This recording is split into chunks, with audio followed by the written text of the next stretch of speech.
Hello, everyone, and welcome into playoff week here for the Philadelphia Wings as the 2022 NLL playoffs get underway on Saturday. Wings headed out west. They will take on the San Diego Seals on Saturday night, 10:30 face-off back here in the East. And I'm joined, of course, by the head coach and general manager of the Wings, Paul Day. Paul, first of all, congratulations on the playoffs. And I'm sure that, having been here from the start with this franchise, to get to this point has got to be, particularly gratifying. Yeah, especially after, a shortened season in 2020 where we had a good season. And obviously, whenever, you start a franchise, you're going to have a bit of a tough first year and kind of build to years 2 and 3. And our goal has always been to get in the playoffs and really compete, in year 2 and year 3. So, a real up and down season, but I think we know in sports it's growth isn't linear, and especially after being off for almost 18 19 months, things weren't working and you had to make some changes. But pretty happy to head to San Diego and battle the first place team in the West. Let's start just with a little recap of that Georgia game, and obviously we know how it all turned out, but what I wanted to ask you is what is that situation like? You guys are on the bench. You're headed into overtime now. It's obviously a win and in situation. I mean, I guess kind of take us into what it's like being on the inside of a situation like that.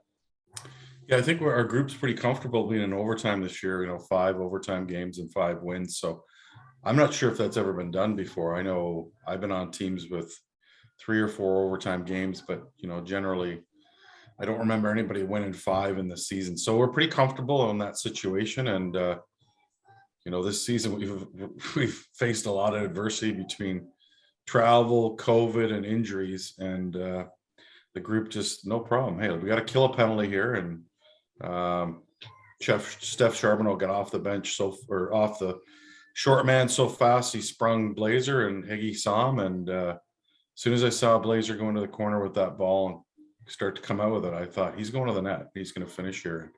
He's been a swarm killer the last 2 years. He had 5. Our last game before the shutdown of 2020, he had 5 goals that night, and obviously 2 overtime wins against the 2 of the 3 this year were in Blaze's stick. So real fortunate, but our group's pretty comfortable in those kind of playoff situations. I think we've been playing playoff lacrosse since the trade deadline. So let's talk about San Diego and perhaps a rare opportunity to just happen to draw a Western Conference team that you played this year and won against this year. What was some of the keys to the win in San Diego back in April that drew to your success there? Yeah, it was one of those games. We had a game plan going on against them offensively and defensively. And after the first quarter, we had to change. We had to adjust. And our guys adjusted, and it really worked well. And our group's been good at doing that this year. Some games you adjust and it just doesn't work, but against them it did. Offensively, they're one of the most dynamic teams in the league. So Austin Stats, Dane Dobie, Westberg. The ball moves really well. And they're all dangerous, and they're a real active group. So we'll have our hands full back there, and then. Defensively, they're similar to our group. There's a lot of guys that, got their chance with an expansion team. Obviously, we're both expansion teams in year 3 here. So they've got a bunch of young guys that got their chance to be everyday guys defensively. And then they got Brody Merrill, one of the best players who ever played the game.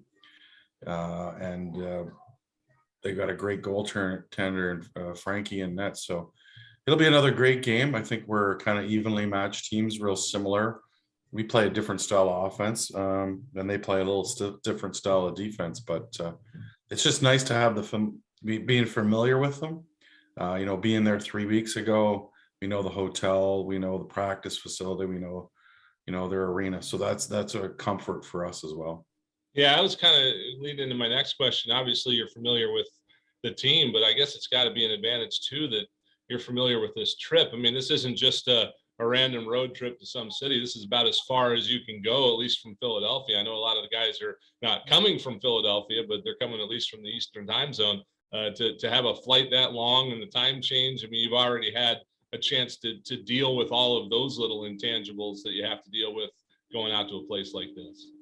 Yeah, and I think it's our mindset now. We know, as soon as we won on Saturday night, we knew we were going west. So it was kind of in the guys' mindset to prepare this week, whether it's late night workouts, after 9 o'clock workouts this week for everybody. We'll be doing a video session late tonight. So we're getting into that mindset and also preparing for that time.